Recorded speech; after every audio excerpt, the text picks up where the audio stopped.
Police station कपिलनगरच्या हद्दीमध्ये काल रात्री सुमारे 12:30च्या दरम्यान टेकानाका इथे हायवे बार अँड रेस्टॉरंट आहे. त्यामध्ये जो फिर्यादी आहे शेख अकील शेख जलील वय 45 वर्ष, राहणार वनदेवी चौक, पोलीस स्टेशन यशोधरानगर, तो त्याचा मित्र मोहम्मद सिराज उर्फ मोहम्मद सोनू खुर्शीद अन्सारी यशोधरानगर हे तिथे जेवायला गेले होते 12:30च्या सुमारास. आणि त्या ठिकाणी कामगार नगर येथील मोहम्मद अझर मोहम्मद अकील वय 27 वर्ष आणि त्याचा मित्र हुसेन अक्रम उर्फ अरमान लोचा हे दोघं असे दोन वेगवेगळे ठिकाणी जेवायला बसले होते. आणि त्यानंतर बिल देताच्या वेळेला जो फिर्यादी आहे त्याला यातील मोहम्मद अझरने सांगितले की माझ्यासाठी पण सिगरेट घे. आणि त्या सिगरेट घेण्यावरून दोघांचे वाद झाले.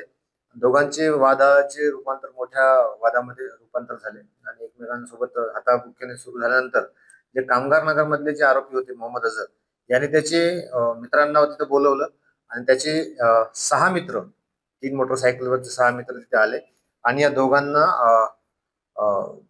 बेदम मारहाण केली आहे. त्यामध्ये त्यानुसार आम्ही 8ही आरोपींवर कलम 109(1), 324, 352, 351 सोबत रायटचे कलम लावलेले आहे BNS चे. आणि मुंबई पोलीस कायदा 135 अन्वये गुन्हा दाखल आम्ही केलेला आहे. आणि यानंतर जे यामधील आरोपी आहे यांना आम्ही तात्काळ टीम रवाना करून या 8 पैकी 6 लोकांना आम्ही ताब्यात घेतलेले आहे.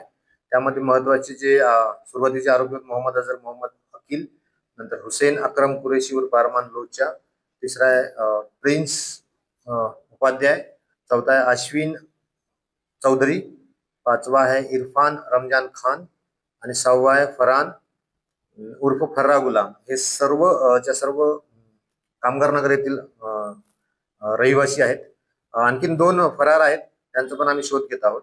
यामध्ये हे सगळे जे आहेत यापैकी 4 लोक हे क्रिमिनल बॅकग्राऊंडचे आहेत, त्यामुळे त्यांनी एवढी मोठी हिंमत केलेली आहे. पण आम्ही सुद्धा त्यांच्यावर मोठा कलम लावून त्यांच्यावर मोठी कारवाई करणार आहोत. सोबतच जे उरलेले 2 आरोपी आहेत यांना पण आम्ही लवकरच अटक करून मान्य कोर्टासमोर पेश करून PCR घेणार आहोत.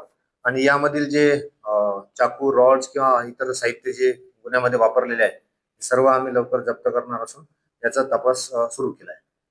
नाही, ज्यातील जखमीची स्टेबल आहे, तो बोलतो आणि सर्व गोष्टी नॉर्मल आहे. यामधील कारण फक्त सिगरेट घेण्यावरूनच झालेलं आहे. जसे आम्हाला माहिती मिळाली तसंच पोलीस स्टेशनचे जे आमचे अधिकारी अंमलदार हे तात्काळ ते पोहोचले होते. पण त्यांना समजलं की पोलीसचे लोक इथं येत आहेत, त्यामुळे ते पळून गेले होते. आज दुपारी आम्ही त्यांना ताब्यात घेतलेलं आहे. पुढील कारवाई सुरू आहे. बरोबर आहे. यामध्ये माननीय पोलीस आयुक्त doctor Ravindra Kumar single sir, माननीय जॉईंट CP रेड्डी सर, माननीय रिजन सर, माननीय ऍडिशनल CP क्राईम सर, माननीय DCP सर, माननीय ACP सर या सर्वांचे आदेश आम्हाला प्राप्त आहेत की उघड्यावर कोणी दारू पिणार नाही, यांच्यावर सक्त कारवाई करायची. सोबतच कोणी दारू अवेलेबल करून देणार नाही पिणार. यामुळे क्राईम स्ट्रीट क्राईम्स आहेत यावर आम्हाला कडक कारवाई करण्याचे आदेश पण झालेले आहेत.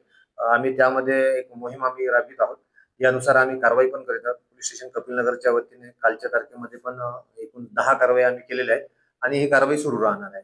नागरिकांना हे आवाहन करू इच्छितो की आपल्या असे निदर्शनास आले की ठराविक ठिकाणी दारू विक्री केली जाते किंवा ठराविक ठिकाणी दारू पिण्यासाठी सुविधा उपलब्ध केल्या जाते, तात्काळ आम्हाला कळवावे. अन्यथा अथवा 112 वर कॉल करावे, आम्ही तात्काळ कारवाई करू.